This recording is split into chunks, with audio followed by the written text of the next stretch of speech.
हरे कृष्णा दोस्तों, स्वागत है आपका आपके अपने चैनल भक्ति की शक्ति में।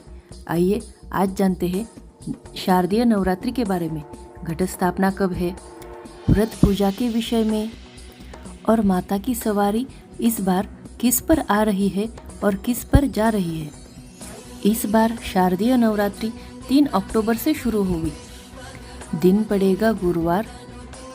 देवी भागवत के इस श्लोक के अनुसार यदि सोमवार को घट स्थापना होगी तो माता हाथी पर सवार होकर आती है। शनिवार और मंगलवार को घोड़े पर, गुरुवार को, शुक्रवार को डोली में बैठकर, बुधवार को नौका पर सवार होकर आती है माता रानी। तो इस वर्ष माता रानी गुरुवार को यानी डोली में बैठकर आएंगी।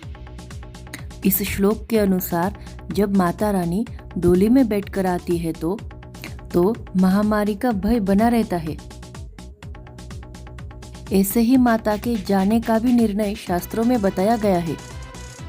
इस बार माता रानी के जाने का समय है 11 अक्टूबर, दिन है शुक्रवार का।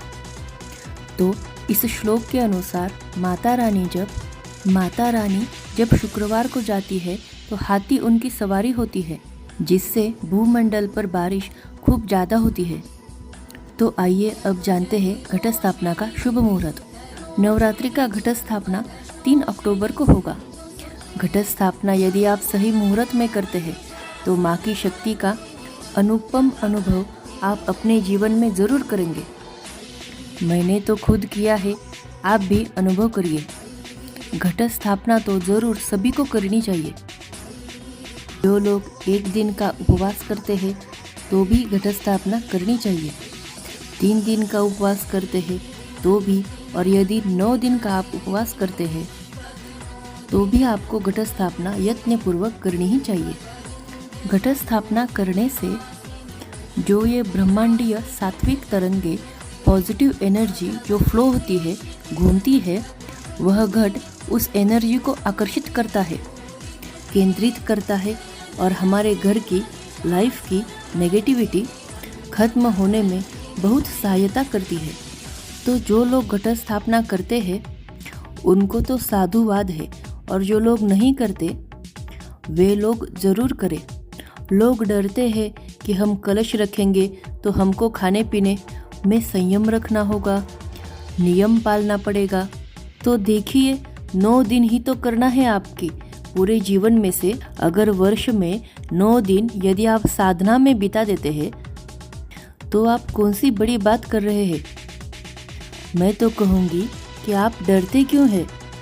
आप समझना, जैसे मेरी माँ मेरे साथ मेरे घर में रहती है, से ही 9 दिनों के लिए जगत जननी माता भवानी को अपने घर में मैं बुला रहा हूँ, और खूब प्रेम से आप घट स्थापना शुभ मुहूर्त में करना। मैं आपको 2 शुभ मुहूर्त बताऊंगी। आप प्रयास करना कि उसी शुभ मुहूर्त में आप घट स्थापना करना या करवाना। दिल्ली का शुभ मुहूर्त रहेगा सुबह 6:15 से लेकर 7:15 तक। उसके बाद अभिजीत मुहूर्त होता है सुबह 11:46 से 12:33, दोपहर को 12:33 तक। अब देखिए, 2 मुहूर्त है। इन्हीं 2 मुहूर्त में से आपको घट स्थापना करनी है या तो पंडित जी से करवानी है। अब जानते हैं महाराष्ट्र का शुभ मुहूर्त।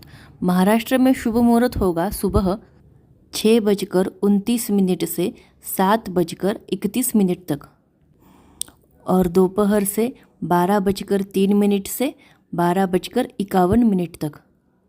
उत्तर प्रदेश में सुबह 6 बजे से 7:05 तक, और अभिजीत मुहूर्त का समय है सुबह 11:31 से दोपहर के 12:19 तक।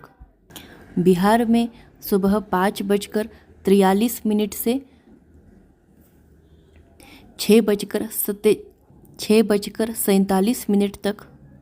दोपहर में 11:14 से 12:02 तक।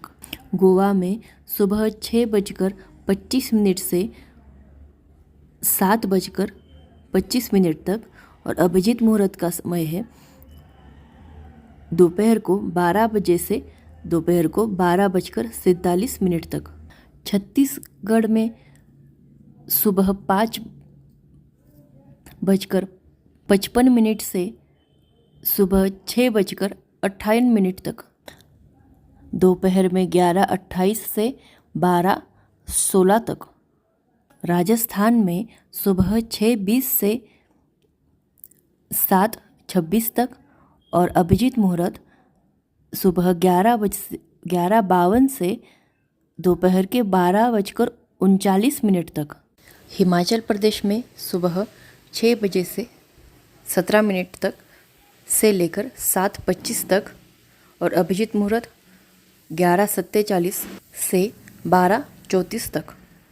पंजाब में 6:18 से सुबह 7:25 तक और अभिजीत मुहूर्त सुबह 11:48 से 12:35 तक। पश्चिम बंगाल में सुबह 5:29 से 6:32 तक और दोपहर 11:01 से 11:39 तक। ये सभी शुभ मुहूर्त है।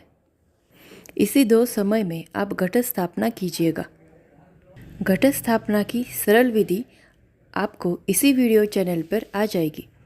आप उस वीडियो को देखकर बड़ी ही सरलता से घर पर ही घट स्थापना खुद से कर सकते हैं। देख लीजिएगा वो वीडियो। ये नवरात्रि 11 तारीख तक रहेगी, तो नवरात्रि में आप यथासंभव व्रत उपवास रखना। यदि व्रत उपवास नहीं रख सकते हैं तो संयमित आहार लेना, एक टाइम का भोजन करके रह सकते हैं तो सबसे उत्तम। यदि आप व्रत उपवास नहीं करते हैं तो यदि आप व्रत उपवास करते हैं तो बाज़ार की चीज़ वस्तु आप खाने से बचना, जो उपवास के नाम पर बाज़ार में बिकते हैं उनसे आप सावधान रहना। फल, दूध, मखाने आदि सात्विक चीज़ों का सेवन करना। नवरात्रि में तली हुई चीज़ें नहीं खाई जाती, इस बात पर बिल्कुल ध्यान देना। फिर से मैं इसी लाइन को रिपीट करूँगी, नवरात्रि में आप तली हुई चीज़ें बिल्कुल भी मत खाइएगा। भोजन में लहसुन, प्याज आदि सभी का त्याग करना। और इम्पोर्टेंट बात, यदि आप व्रत उपवास करते हैं तो भी और नहीं करते हैं तो भी, इस स्थिति में मैं आप सभी के लिए एक नवरात्रि स्पेशल साधना बताने जा रही हूँ। माता रानी का अभिषेक करना है कुमकुम से। कुमकुम में वो शक्ति होती है कि दैवी शक्ति अत्यधिक केंद्रित करती है कुमकुम।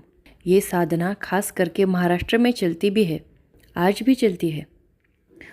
तो कैसा भी व्यक्ति दुखी हो, परेशान हो, तो माँ की साधना आप नवरात्रि के दिनों में कर सकते हैं।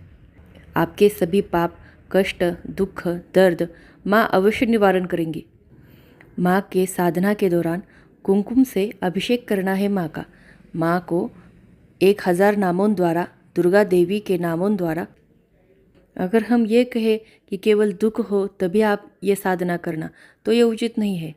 आप प्रेम के लिए, भक्ति के लिए भी आप माता का अभिषेक कर सकते हैं।